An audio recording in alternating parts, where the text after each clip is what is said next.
L'aéroport de Palma est pris d'assaut par des milliers de touristes allemands.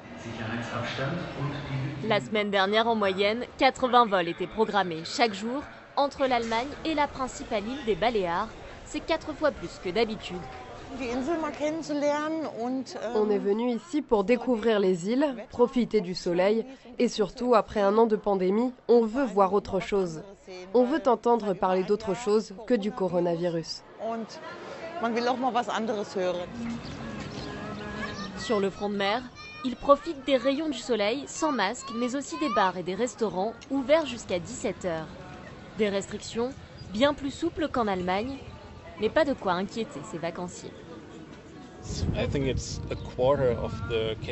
Je crois qu'il y a 4 fois moins de contamination qu'en Allemagne. C'est bien plus sûr ici. Nous avons dû faire un PCR avant de venir, donc je pense que tout le monde ici doit être négatif. Pourtant, Angela Merkel a déconseillé aux Allemands de voyager en Espagne. Ici, tous ont défié ses recommandations. Peut-être qu'elle ne nous pense pas capables de respecter les distances de sécurité, mais moi, je sais réfléchir, je sais ce qui est bon pour moi et je suis responsable. Depuis l'assouplissement des restrictions, le taux d'incidence a doublé dans l'île. L'arrivée des Allemands interroge donc en pleine recrudescence de l'épidémie. Nous sommes dans un moment critique où l'on ne sait pas si les Allemands vont faire augmenter la contamination et ça deviendra plus difficile pour nous. C'est très bien pour notre économie parce que sinon je ne sais pas comment on va survivre parce qu'ici on ne vit que de ça, du tourisme.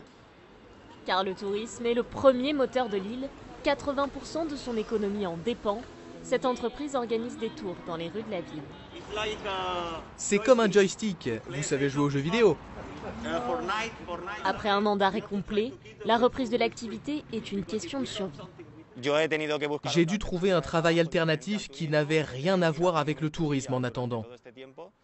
Maintenant, il semble qu'on nous donne une respiration et qu'on va enfin pouvoir travailler. Le secteur appelle désormais à ouvrir les frontières et à faciliter la venue des touristes. Je dirais qu'environ 60-65% de la clientèle est internationale et 35 à 40% est nationale. C'est important qu'ils laissent venir les étrangers, mais aussi les Espagnols. Car si les étrangers peuvent venir en Espagne, les ressortissants, eux, ont interdiction de quitter leur région. Les frontières des communautés autonomes sont fermées. Cette Madrilène en est la première victime. Impossible de retrouver son petit ami qui vit à Valence. Ça, c'est la dernière photo qu'on a prise ensemble.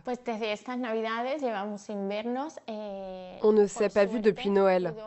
À ce moment, il a pu venir car il avait un justificatif de travail pour quelques jours. Et depuis, on ne s'est jamais revu. C'est très long. Ça pourrait même fragiliser notre relation car la distance, c'est très difficile.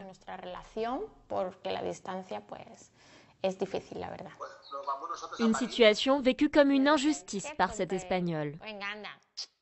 Pour cette organisation qui défend le secteur touristique du pays, c'est une aberration. Ça n'a aucun sens qu'un citoyen allemand puisse venir depuis Berlin ou un Français de Paris à Madrid et qu'un citoyen madrilène ne puisse pas aller à Tolède qui est à 60 km d'ici et qui au mieux a un niveau d'incidence moins important que beaucoup d'autres pays. Les étrangers peuvent venir en Espagne en présentant un test PCR négatif. Ce représentant propose que les Espagnols puissent changer de région aux mêmes conditions. À Madrid, les autorités régionales plaident pour cet assouplissement, mais pour l'instant, la capitale ne peut accueillir que les étrangers, parmi eux, des dizaines de milliers de Français. Ils font vachement gaffe au masque, on sait qu'il faut vachement respecter ça, mais du coup, en respectant ça, on peut sortir, donc on peut parler à des gens, rencontrer des gens, aller au restaurant, avoir clairement une vie sociale, quoi. Mais ces mesures ne sont pas forcément respectées par tout le monde.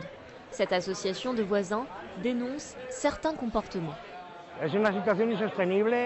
C'est une situation insoutenable, insupportable. Les voisins prennent des mesures de précaution, des mesures de prévention. Et à côté, comme vous le voyez, les gens dehors ne les respectent pas. C'est très irritant.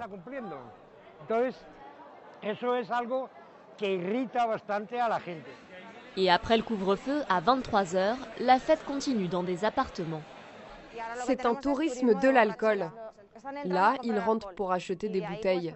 Ils sortent avec des sacs et vont dans des logements touristiques. Est-ce qu'ils vont porter un masque et respecter les mesures de sécurité? Non, bien sûr. L'Espagne est coincée entre le risque sanitaire et le sauvetage de son économie. Le tourisme représente 2,5 millions